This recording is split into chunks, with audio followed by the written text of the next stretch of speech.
우리는 지금 이제 데살로니가 후서 시리즈를 이렇게 살펴보고 있는데요. 이제 2장에 들어왔습니다. 지난 시간에는 이 간단하게나마 2장이 이제 기록된 배경에 대해서 좀 이렇게 살펴봤었고요. 이제 무엇보다 앞으로 보게 될 이제 어떤 교리적인 해석이 있는데, 그것에 대해서 당부의 말씀을 좀 몇 가지 드렸었습니다. 오늘 이제 또 집사임명식이 있는 날이라 많은 부분을 살펴볼 수 없지만요. 1절, 2절 이렇게 좀 집중적으로 한번 살펴보도록 하겠습니다. 1절입니다. 형제들아, 우리 주 예수 그리스도의 오심과 우리가 그분께로 함께 모이는 것으로 말미암아 이제 우리가 너에게 간청하노니. 지금 보니까요, 이 사도 바울이 데살로니가 교회 성도들에게 간청을 하고 있습니다. 근데 보니까 지금 무엇을 근거로 혹은 무엇으로 말미암아 지금 간청을 하고 있다고 그러죠?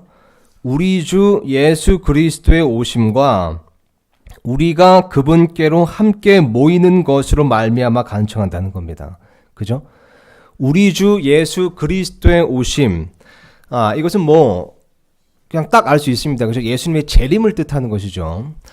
근데 아시다시피 이 예수님의 재림에도요, 그 프로그램이 있습니다. 그러니까 계획과 순서가 있다는 거죠. 이제 예수님의 재림 프로그램, 이제 구체적으로 봤을 때 공중 강림이 이제 먼저 있게 되고요. 그런 다음에 이제 지상 강림이 있게 되는 겁니다. 예수님께서 먼저 공중으로 오셔서 이제 믿는 성도들을 다 이렇게 믿는 성도들이 이제 채워 올라가게 되고요. 공중에서 이제 예수님을 만나게 되는 겁니다. 그리고 이 땅에서는 이제 7년 환란기가 시작되고, 이제 하늘에서는 예수님께서 지상 강림을 하셔서 천년 왕국을 세우시기 전에 그리스도의 심판석과 로마서 말씀에 나오는 거죠. 고린도후서 말씀에도 나왔고요. 그리스도의 심판석과 어린 양의 혼인잔치가 반드시 있어야 하기 때문에, 그래서 하늘에서는 그렇게 그리스도의 심판석, 그리고 어린 양의 혼인잔치가 있고, 이 땅에서는 이제 7년 환란기가 있는 겁니다. 그것이 끝났을 때 예수님께서 데려가셨던 그 성도들과 천사들과 함께 이 땅에 내려오셔서요, 천년 왕국을 세우시는 그런 일이 있는 겁니다. 그것을 이제 예수님의 재림 프로그램, 이렇게 이제 부르는데요. 자, 그러면 여기서 지금 이 1절에서 말하는 주 예수 그리스도의 오심, 우리 주 예수 그리스도의 오심이라는 것은 이 모든 계획을 이제 포함한 그런 포괄적인 의미의 그런 오심, 그런 재림을 얘기하는 걸 수도 있고요. 아니면 구체적으로는 이제 공중 강림을 의미하는 것이라고 우리가 볼 수 있습니다. 그죠? 왜냐면 바로 다음에 이렇게 나오기 때문이죠. 우리가 그분께로 함께 모이는 것. 그죠? 그러니까 예수 그리스도의 다시 오심과 우리가 그분께로 함께 모이는 것. 그죠? 실제로 사도 바울은요, 정확히 이것에 대해서 이 데살로니가 교회 성도들에게 이미 가르친 적이 있습니다. 데살로니가 전서 말씀을 보면요, 4장 16절 보니까 이렇게 쓰여 있습니다. 제가 17절까지 읽겠습니다.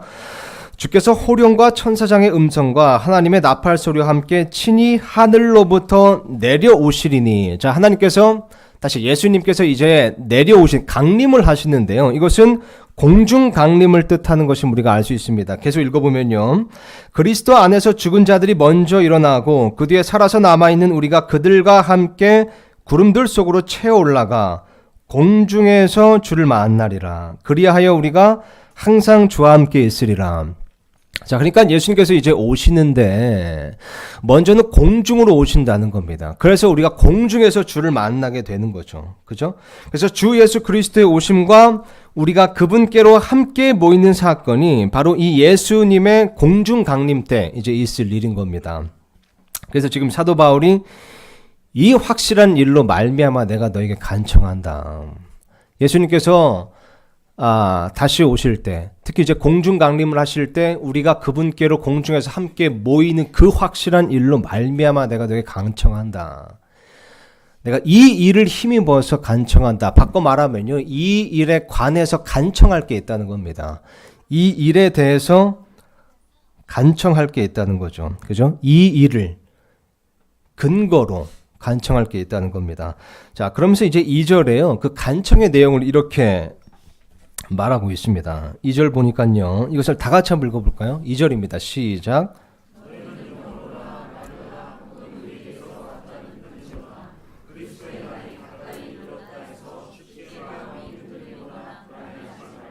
너희는 영으로나 말로나 혹은 우리에게서 왔다는 편지로나 그리스도의 날이 가까이 이르렀다 해서 쉽게 마음이 흔들리거나 불안해하지 말라. 그러니까 이게 간청의 내용인 겁니다.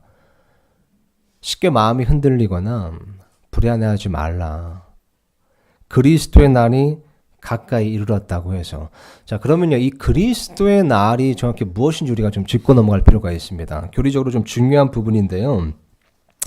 이 그리스도의 날, 딱 이 말만 들으면 확 와닿지는 않으시죠. 그래서 우리가 이 먼저 성경적인 용리를 좀 살펴볼 필요가 있습니다. 그러니까 여러분 성경에서 이렇게 어떤 좀 생소한 단어, 그러니까 단어를 딱 들었을 때 국어 사전에 없는 단어거나 혹은 영어 사전에 없는 단어거나 이렇게 좀 생소한 말, 그러니까 흔히 쓰지 않는 말이라면요, 성경적인 용례를 좀 찾아봐야 됩니다. 하물며 이렇게 좀 우리에게 익숙한 단어라고 할지라도요, 사전을 먼저 찾아보기 전에 성경적인 용례를 찾아보는 게 굉장히 중요합니다. 그러니까 성경의 다른 대목에서는 이 단어가 어떤 의미로 쓰였는가를 한번 살펴보는 거죠. 이게 성경 해석에 있어서 굉장히 중요한 방법 중에 하나입니다. 자, 그래서 이 그리스도의 날이라는 것이 성경의 다른 대목에서 어떤 의미로 쓰였나 한번 살펴보겠습니다. 먼저 고린도전서 말씀을 보면요, 이 그리스도의 날에 대해서 이 문맥이 이렇게 나옵니다. 1장 7절에서 8절입니다. 이로써 너희가 어떤 선물에서도 뒤처지지 아니하고 우리 주 예수 그리스도의 오심을 기다리나니 그분께서 또한 너희를 끝까지 견고하게 하사 우리가 주 예수 그리스도의 날에 너희가 책망받을 것이 없게 하시리라. 그죠? 우리 주 예수 그리스도의 날에, 여기 이제 그리스도의 날이 등장하는 겁니다. 자, 보니까요, 이 예수 그리스도의 날, 이 문맥을 보니까요, 일단 그 7절을 보니까 우리 주 예수 그리스도의 오심과 관련이 있습니다. 그죠? 예수 그리스도의 오심, 그러니까 예수님의 재림과 관련이 있는 것이고요. 또 보니까 이제 8절을 보니까 그분께서 또한 너희를 끝까지 견고하게 하사라고 보니까 이 끝하고도 이제 관련이 있는 겁니다. 그죠? 또 보니까 우리 주 예수 그리스도의 날에 너희가 책망받을 것이 없게 하시리라. 그죠? 그러니까 이 그리스도의 날이라는 걸 보니까 또한 이 날에는 어떤 책망받는 것, 어떤 하나님의, 예수님의 심판이 또한 포함된 겁니다. 그죠? 근데 보니까 지금 너희가 책망받을 것이 없게 하시리라. 근데 여기서 나오는 너희는 고린도 교회 성도들입니다. 구원받은 자들인 거죠. 그러니까 구원받은 자들이 책망을 받는, 심판을 받는 그런 날, 그런 때를 이제 포함하는 거라고 볼 수 있습니다. 그죠? 자, 그렇다면요, 뭐가 좀 떠오르세요?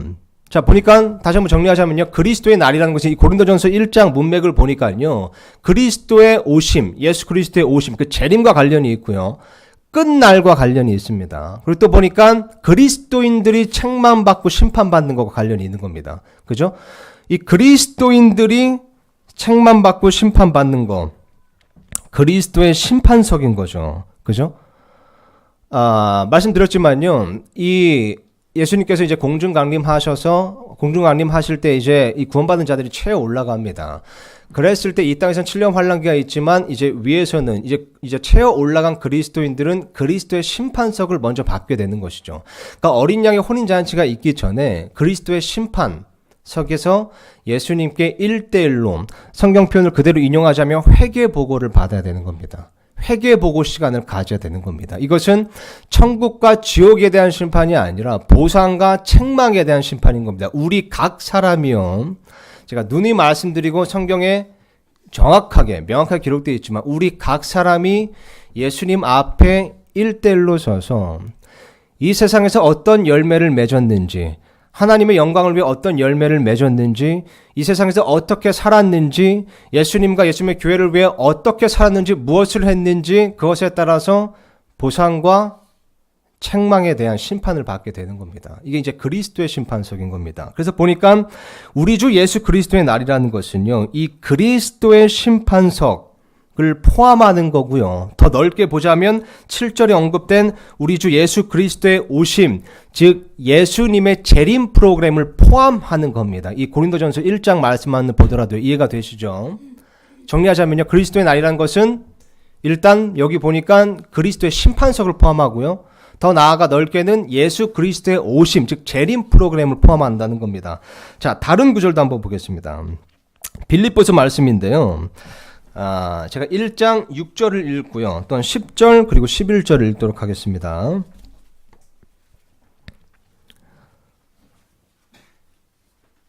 너희 안에서 선한 일을 시작하신 분께서 예수 그리스도의 날까지, 여기 나오네요. 그리스도의 날, 그죠?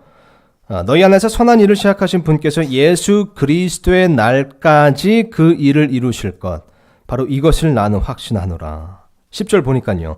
너희가 뛰어난 것들을 입증하며 그리스도의 날까지 성실하고 실족거리가 없는 사람이 되며 예수 그리스도로 말미암은 의의 열매들을 가득하여 하나님의 영광과 찬양이 되기를 구하노라.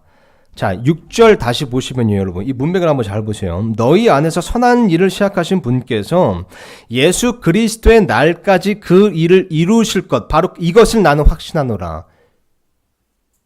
쉽게 말하면 어떤 말이죠? 그러니까 예수님께서 우리 안에서 시작하신 그 선한 일 있잖아요. 구원을 포함한 그것을요, 예수 그리스도의 날까지 책임지신다는 겁니다. 그러니까 바꿔 말하면 끝까지 책임지신다는 겁니다. 그죠? 끝까지. 그러니까 보니까 이 6절 말씀을 보면 또 알 수 있듯이 예수 그리스도의 날이라는 것은 끝을 포함하는 겁니다. 끝을 의미하는 겁니다. 그죠? 어떤 최후의 날, 종말, 이 마지막 날, 그죠? 이것을 포함하는 것을 우리가 알 수 있습니다. 10절, 11절 봐도 마찬가지죠.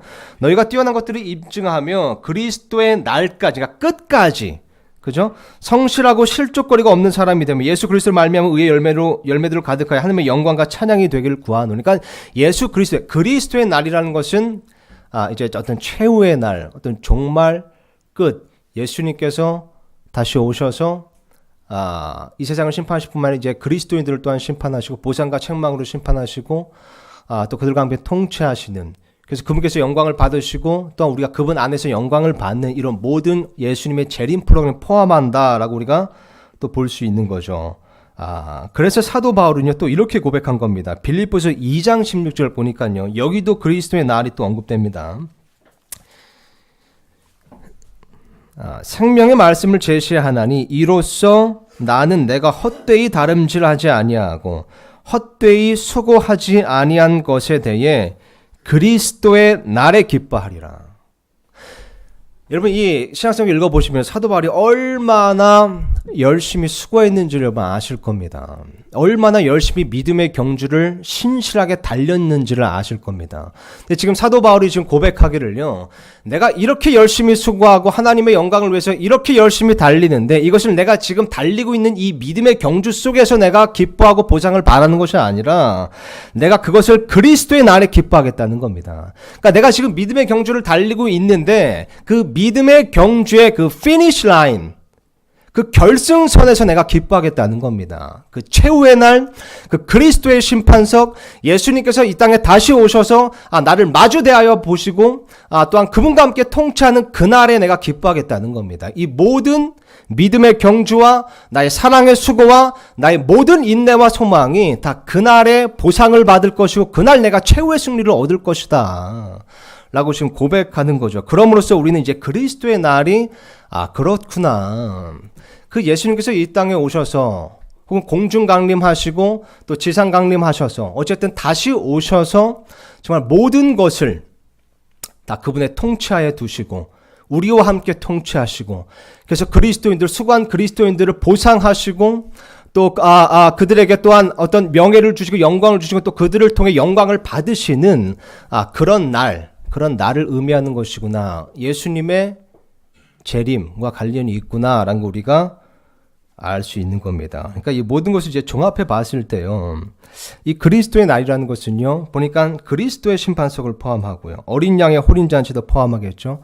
또 그 심판의 보상이 이제 실현되는 천년 왕국, 또 예수님과 함께 통치하는 그 천년 왕국이 포함된 어떤 그런 예수님의 재림 프로그램을 뜻하는 것입니다. 그리고 이 그리스도의 날이라는 이제 용어를 볼 때요, 이것을 이렇게 정의할 수 있을 겁니다. 그리스도의 날이라는 용어를 볼 때요, 이 그리스도의 날이라는 것은 예수님의 그런 권능과 영광과 통치와 심판이 실제적으로 실현되고 나타나는 날, 이렇게 우리가 정의할 수 있을 겁니다. 다시 한번 말씀드리겠습니다. 그리스도의 날이라는 것은요, 예수 그리스도의 심판과 통치와 영광과 심판이, 그죠? 실제적으로 나타나고 드러나는 날. 이렇게 우리가 정의할 수 있을 겁니다. 이해가 되시죠? 자, 그런데 지금 이제 2절 보니까요, 사도 바울이 지금 이렇게 간청하고 있는 겁니다. 그리스도의 날이 가까이 이르렀다고 해서 쉽게 마음이 흔들리거나 불안해하지 말라는 겁니다. 자, 그럼 우리가 지금까지 여러분 이 그리스도의 날이 무엇인지를 정의해 봤는데요. 또 성경적 용례를 통해서 그게 무엇인지 의미를 살펴봤는데요. 그 의미를 여러분 아셨잖아요. 어떠세요? 이런 그리스도의 날이 가까이 온다면 여러분 마음이 어떠실 것 같으세요? 어떠실 것 같으세요? 마음이 흔들리고 불안해질 것 같으십니까? 이런 그리스도의 날을 생각했을 때 마음이 흔들리고 불안합니까? 그렇지가 않잖아요. 그죠? 그래서 아까 고린도전서 말씀도 살펴봤지만요. 이 사도 바울을 포함해서 베드로를 포함해서 모든 초대교회 성도들이요. 이 예수 그리스도의 날을 기다리고 있었습니다. 그들은 이 그리스도의 날을 기다리는 자들이었습니다. 이 그리스도의 날이라는 것이죠. 그들에게 너무나도 간절한 소망이고 기다림이었던 겁니다. 예수님께서 다시 오시는 건, 그래서 어린 양 혼인 잔치가 있고, 또 예수님께서 지상 강림하셔서 그분과 함께 통치하는 것, 그분의 보상을 받고, 또 모든 고난이 끝나는 것, 이것은 그들에게 기다림이고 소망이었던 겁니다. 그죠? 왜냐면 이 날에, 아까 데살로니가전서 말씀처럼 이 날에 우리가 공중에서 예수님을 만났고요. 한번 그 날을 상상해 보세요. 공중에서 우리가 그분께로 함께 모이는 겁니다. 모든 성도들이 우리와 함께 믿음의 경주를 달렸던, 전 세계에 흩어져 있었지만 우리는 알지 못했지만 어쨌든 믿고 있던 모든 자들이 예수님께로 다 모이는 겁니다. 우리는 그때 부활의 몸을 입을 것이고요. 그때 우리의 모든 고난과 고통과 아픔과 슬픔이 다 끝나는 겁니다. 그때 우리는 하나님께, 예수님께 보상을 받는 겁니다. 우리가 그날 최후의 승리를 얻는 겁니다. 그날 우리가 예수님과 함께 통치하는 겁니다. 이 날이 가까이 온다면 이것은 굉장히 기쁜 일이고 또 기다려지는 일일 겁니다. 여기 나오는 것처럼 어떤 마음이 흔들리거나, 그죠? 불안해할 일이 아니라는 거죠. 그럼에도 불구하고 지금 여기 2절에 나오는 것처럼요, 여러분. 이 데살로니가 성도들이 지금 이렇게 마음이 흔들리고 불안해했다는 것은요, 이 그리스도의 날에 대한, 이 예수님의 재림에 대한 교리가 지금 잘못됐다는 겁니다. 그죠? 뭔가 지금 이들이 이 그리스도의 날에 대해서 잘못 알고 있다는 겁니다. 예수님의 재림에 대해서 지금 뭔가 오해를 하고 있다라는 거죠. 그죠? 그러니까 지금 여기 2절에 쓰여 있는 것처럼요. 그죠? 보니까 영으로나 말로나 혹은 사도들에게서 왔다는 편지로 이 거짓 교리를 퍼뜨리는 자들이 있었던 겁니다. 바꿔 말하면 그들의 믿음을 뒤집어 엎는 자들이 있었다는 거죠. 이건 지난 시간에 좀 배경 설명을 좀 드렸었죠. 이 데살로니가 교회 성도들이 이제 극심한 고난과 핍박을 당하고 있었잖아요. 그러니까 이제 어떤 사람들이 이런 식으로 이제 얘기한 겁니다. 이제 그런 거짓 교사들이 와가지고요. 나름대로 영으로, 그러니까 내가 어떤 뭐 대언의 은사를 받았다, 뭐 대언의 말씀을 받았다, 이런 영으로, 그 말로 막 성경을 막 이렇게 저렇게 막 잘못 가르치는, 성경을 해석하면서 가르치는 말로나, 아니면 사도 바울의 어떤 그 신라, 디모데 이런 사도들의 이름을 빌려서, 그죠? 이렇게 거짓 편지를 통해서나 이런 식으로 이제 얘기를 한 겁니다. 너희가 지금 이 고난을, 굉장히 극심한 고난을 당하고 있는데, 너희가 지금 그 환난기를 통과하고 있는 거다. 그러니까 예수님께서 이 땅에 오시기 전에 환난기가 있을 텐데 너희가 지금 그 환난기를 통과하고 있는 거다. 시고 같은 건 없다. 부활은 이미 지나갔다. 이런 식으로 이제 얘기를 하는 겁니다. 그러면 이제 데살로니가 교회 성도들이 그랬겠죠. 이 데살로니가 전서, 이 사도 바울의 첫 번째 서신을 본 자들이기 때문에 아마 그랬을 겁니다. 아니 근데 사도 바울 우리에게 그렇게 가르치지 않았는데, 예수님께서 지상 강림하시기 전에 환난기가 있을 거지만 그 전에 공중 강림이 먼저 있어서 믿는 모든 자들이 공중을 채워 올라가는 일, 그래서 그들이 부활의 몸을 입는 일이 먼저 있을 거라고 했는데 무슨 말이냐. 근데 또 생각해 보니까 근데 지금 우리가 당하는 이 고난이 이렇게 극심하다면, 이렇게 핍박이 급심하다면 진짜 이거 휴거가 없는 거 아니야? 우리가 진짜 이 환란기를 통과하고 있는 거 아니야? 부활은 이미 지나간 거 아니야? 라고 하면서 이제 마음이 흔들리고 이제 불안해지게 된 겁니다. 그래서 지금 사도 바울이 이들에게 마음이 흔들리거나 불안하지 말로 간청하면서요. 지금 무엇을 근거로 간청한다고 그랬죠? 우리가 그분께로 함께 모이는 것으로 말미암아 간청한 겁니다. 그러니까 이것을 기억하라는 겁니다. 그러니까 내가 말하지 않냐. 우리가 그분께로 함께 모이는 일이 먼저 있을 거다. 내가 첫 번째 선에서 얘기하지 않았냐. 공중 강림이 있을 것이고 우리가 채 올라갈 것이고 부활의 몸이 일부 것이고 그래서 우리는 진노에 이르도록 정해진 자들이 아니라 그죠? 예수님께서 그 다가올 진노로부터 이미 건져내신 자들이다. 이 데살로니가 전서에 두 번에 걸쳐서 그죠? 이 가르쳤잖아요. 우린 진노에 정해진 자들이 아니다. 그 환란에 정해진 자들이 아니다. 이미 거기서 건짐을 받은 자들이다. 그 전에 우리는 함께 모이는 일, 공중에서 예수님께로 모이는 일이 있을 것이다. 라고 하면서 간청하는 거. 그 사실로 말미암아 간청하는 겁니다. 그죠? 너희가 불안해하거나 마음이 흔들리지 말아라. 그죠? 그러면서 이제 어떤 그런 대언의 영을 받았다고 하는 그런 사람들의 어떤 말, 혹은 성경을 잘못 해석하는 그 어떤 사람들의 이제 가르침이나 가짜 편지, 그러니까 소위 말해 이제 가짜 뉴스로 말미암아 흔들리지 말아라 이렇게 지금 간청하고 있는 거죠. 그런 사람들에게 속아 넘어가지 말라고 간청하고 있는 겁니다. 실제로요, 그런 사람들이 이제 있었다는 것을 우리가 디모데후서 말씀을 통해 좀 볼 수 있습니다. 디모데후서 2장 말씀 보니까요, 이렇게 써 있습니다.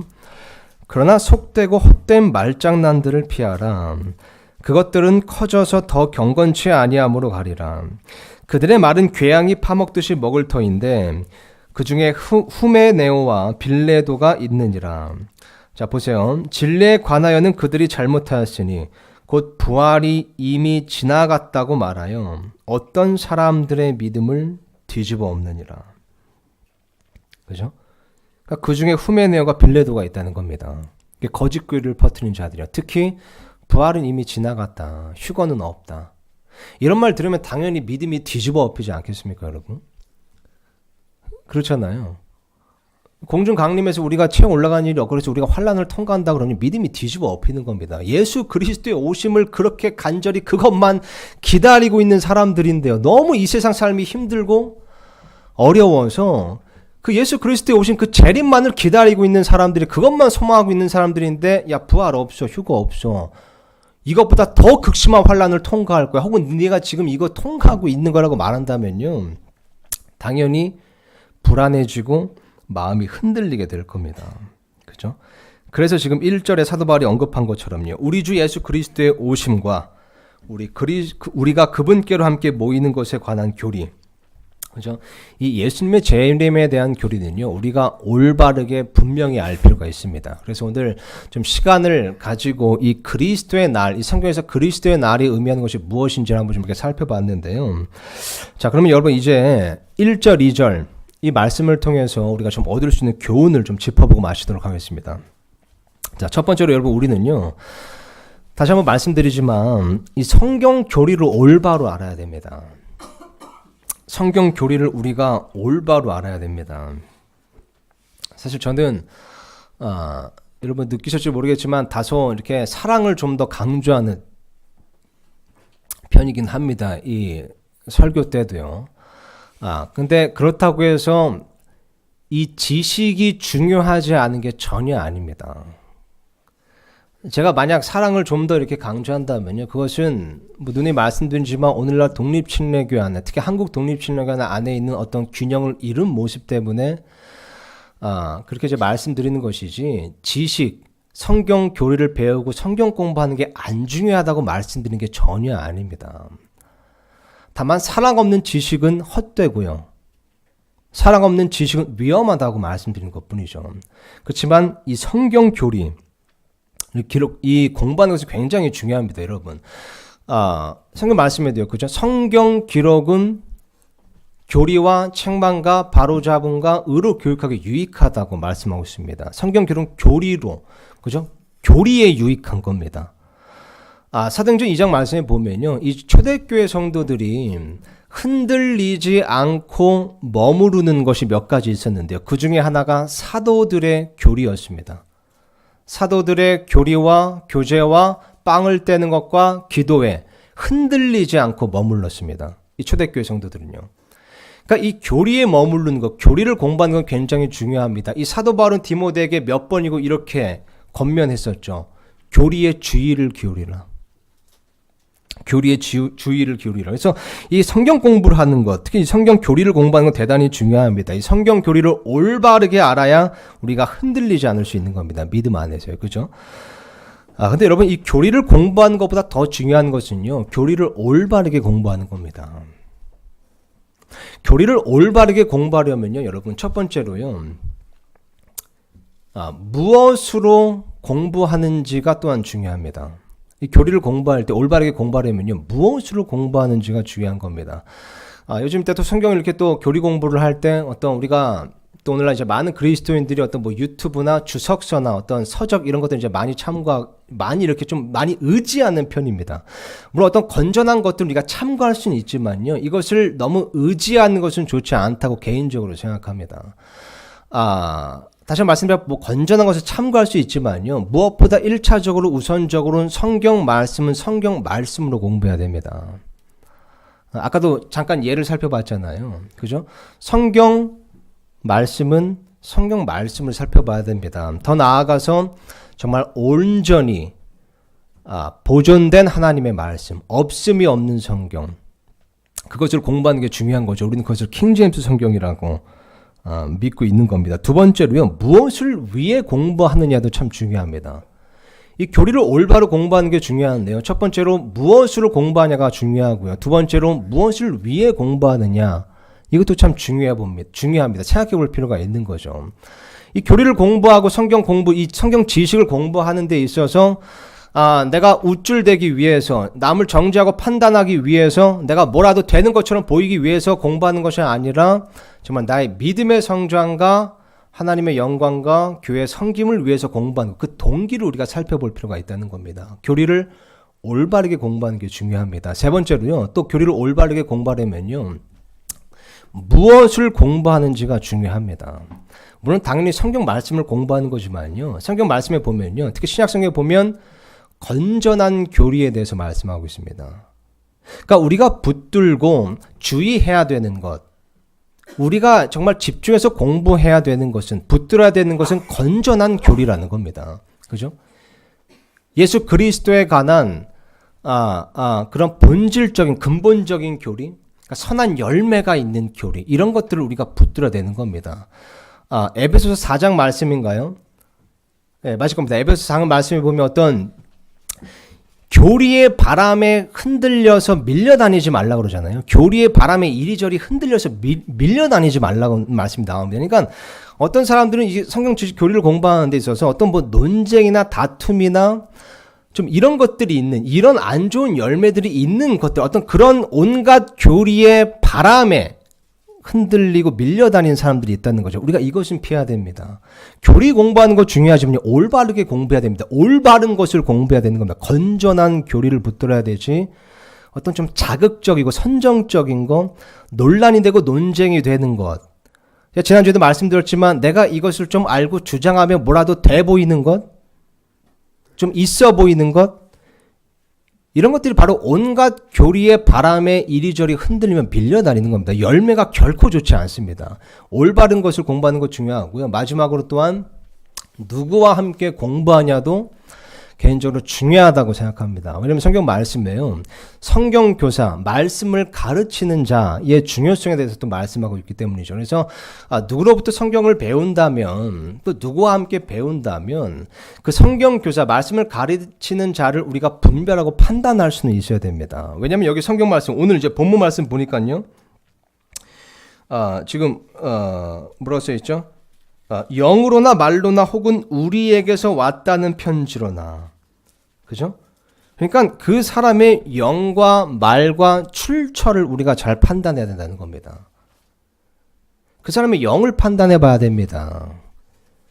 열매로 그 사람의 영을 판단해 봐야 된다. 구원받은 사람이라고 다 건전한 영을 가지고 있는 게 아니더라고요. 동의하시죠?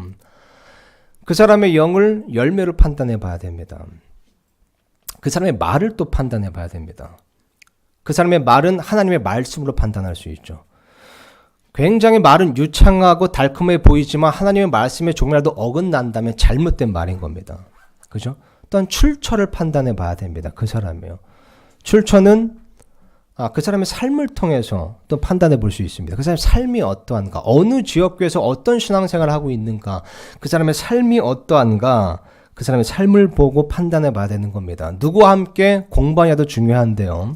그 성경고사 말씀을 가르치는 자를 판단할 때 열매로 영을 판단하고요. 하나님 말씀으로 말을 판단하고 또 삶으로 그 사람의 출처를 판단하는 것. 이것은 또 우리가 중요하다고 볼 수 있을 겁니다. 그래서 올바른 성경으로 올바른 동기를 가지고 올바른 것을 올바른 사람과 함께 공부하는 것은 대단히 중요하다. 이렇게 볼 수 있고요. 이제 그랬을 때 마음이 흔들리거나 불안해하지 않고 이제 올바른 교리 안에서 굳건할 수가 있는 겁니다.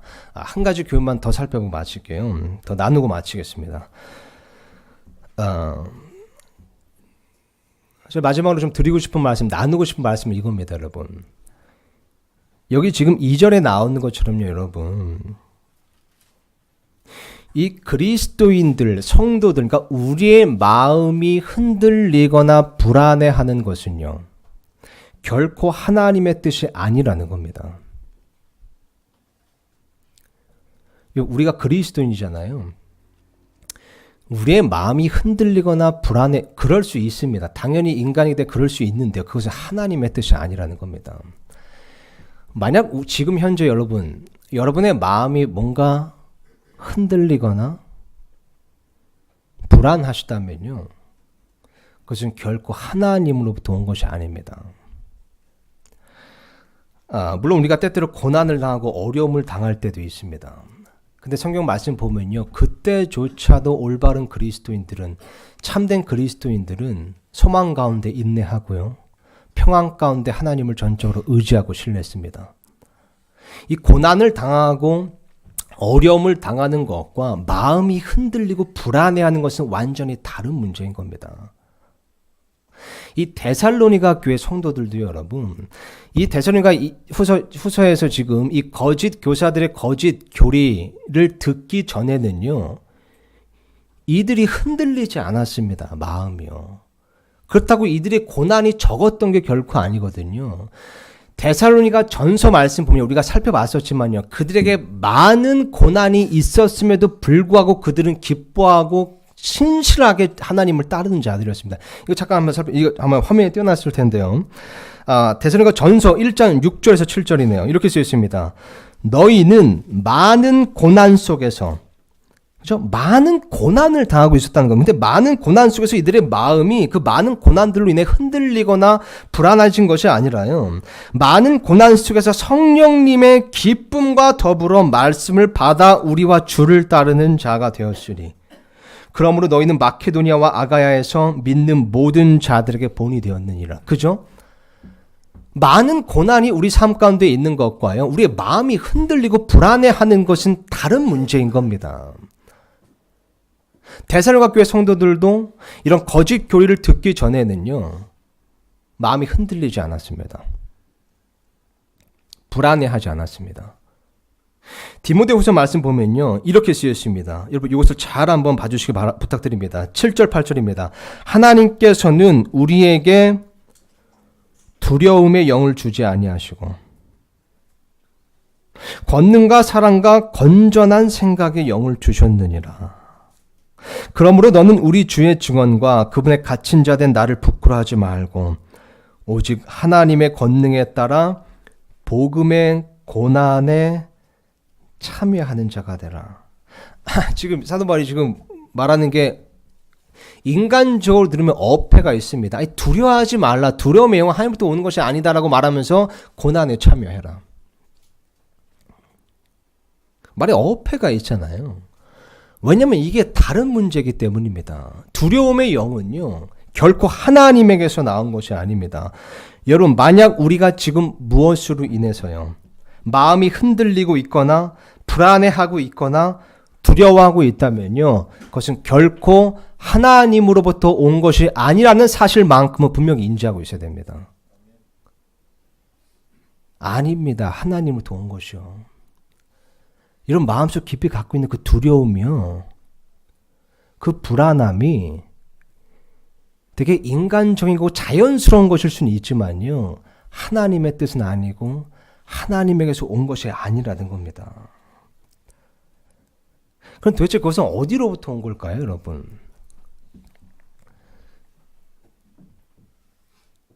대부분 이것으로 왔을 확률이 높습니다. 오늘 본 말씀 2절 보니까요, 영으로나 말로나 혹은 우리에게서 왔다는 편지로나,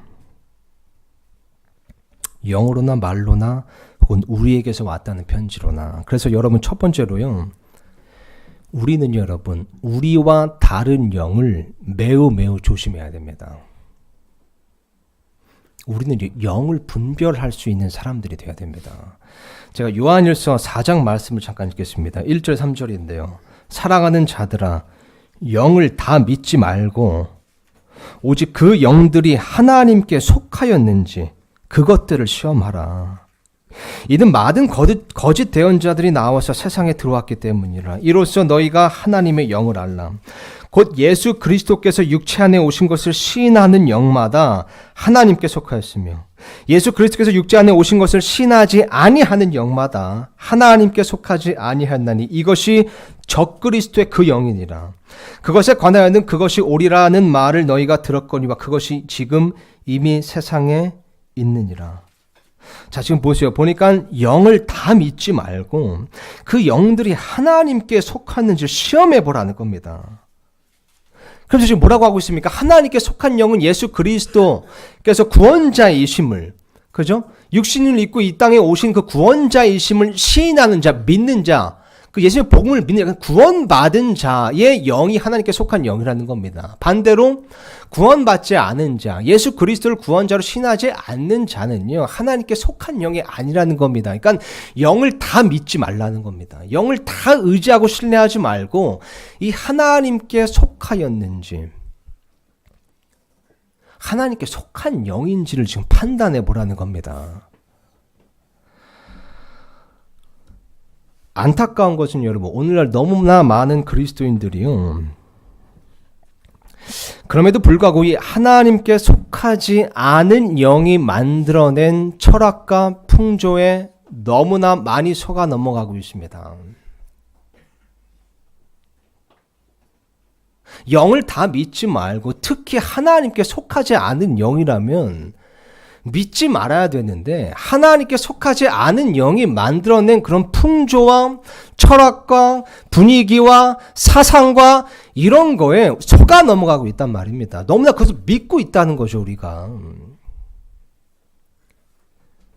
찰떡같이 믿는 겁니다. 인생에 대해서, 가치관에 대해서, 돈에 대해서, 물질에 대해서, 가족에 대해서, 사랑에 대해서, 결혼에 대해서, 성공에 대해서, 이것이 하나님께 속한 영이 가르치는 바가 아니라 하나님께 속하지 않은 영이 가르치는 것을 우리가 너무나 쉽게 받아들이고 있다는 겁니다.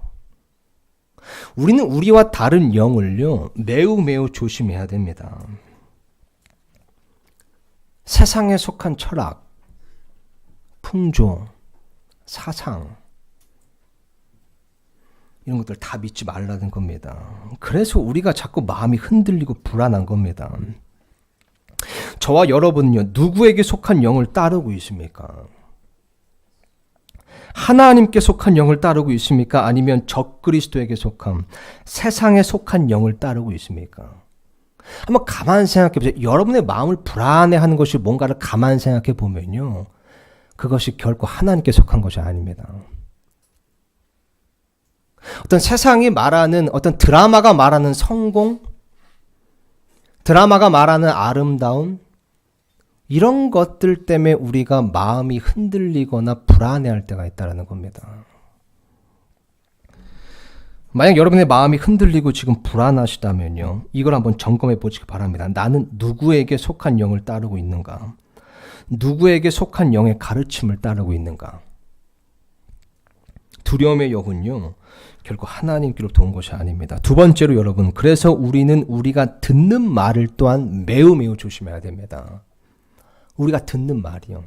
부정적인 말, 비꼬는 말, 비판하는 말, 비우는 말, 좌절시키는 말, 다투는 말, 헐뜯는 말, 이런 말들이 우리의 마음을 흔들리게 하고 또 불안하게 만듭니다. 주위에 보면요, 요즘 특히 그런 것 같아요. 세상에 참 스트레스가 많고 그러다 보니까요, 참 저도 여기서 완전히 자유롭지는 못하는데요, 이 부정적인 말을 너무 많이 하는 사람들이 있습니다. 그러니까 부정적인 말이 필요할 때도 있잖아요. 무언가를 제대로 판단하려면. 근데 부정적인 말만 하거나 아니면 꼭 결론이 부정적으로 끝나거나 꼭 부정적으로 뭔가를 바라보거나 부정적인 관점으로 보고 말을 한다거나 어떤 주제에 대해서 말을 하는데 긍정적인 말보다 부정적인 말이 더 많다거나 너무 항상 비판적이거나 이런 사람들을 여러분 우리는 매우 매우 조심해야 됩니다. 그런 사람들이 가까이서 피할 수 없다면요, 그런 사람들의 말을 우리는 매우 매우 조심해야 됩니다. 그런 부정적인 말들이요, 우리의 마음을 흔들리게 만듭니다. 우리 자신도 모르게 이미 우리의 마음을 지금 흔들고 있을 겁니다.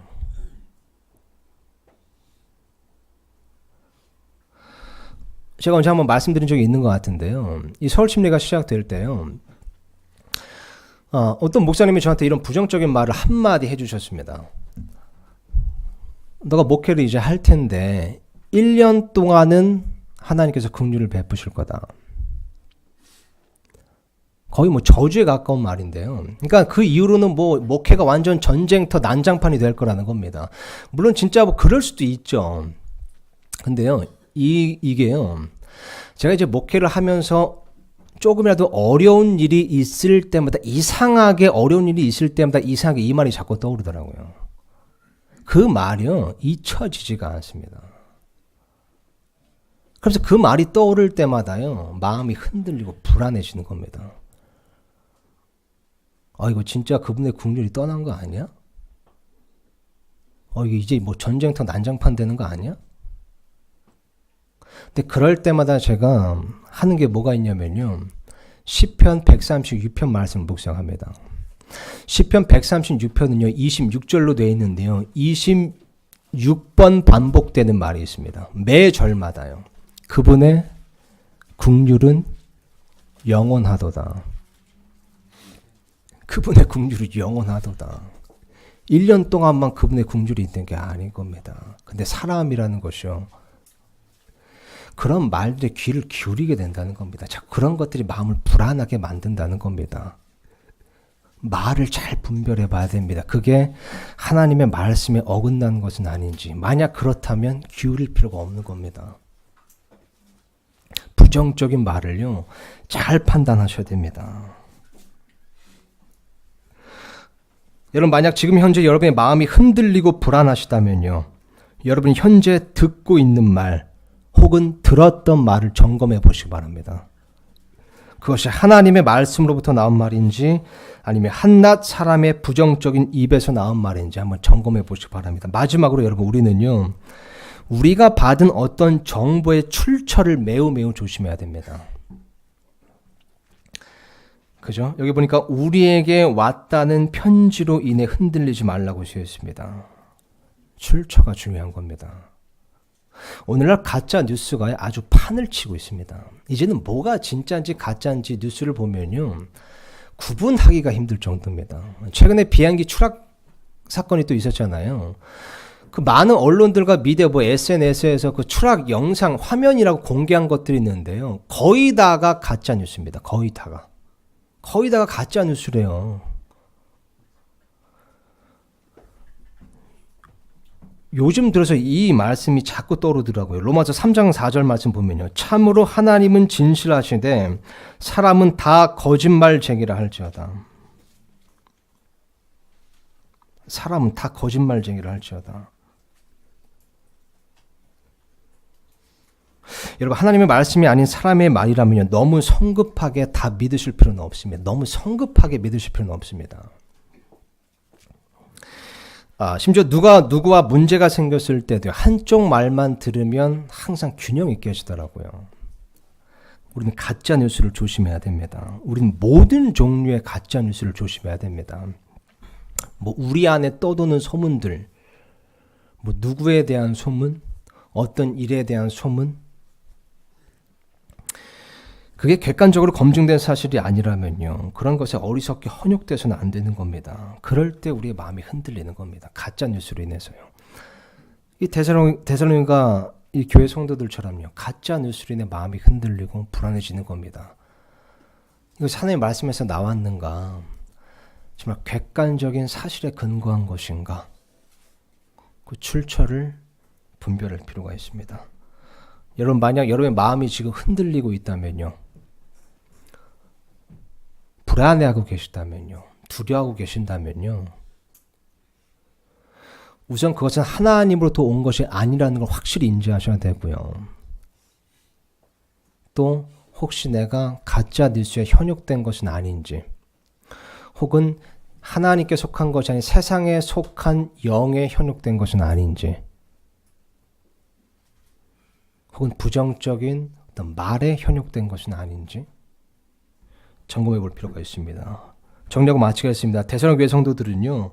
거짓 교리로 인해 마음이 흔들리고 불안해했습니다. 따라서 우리도 올바른 교리를 올바로 공부할 필요가 있습니다.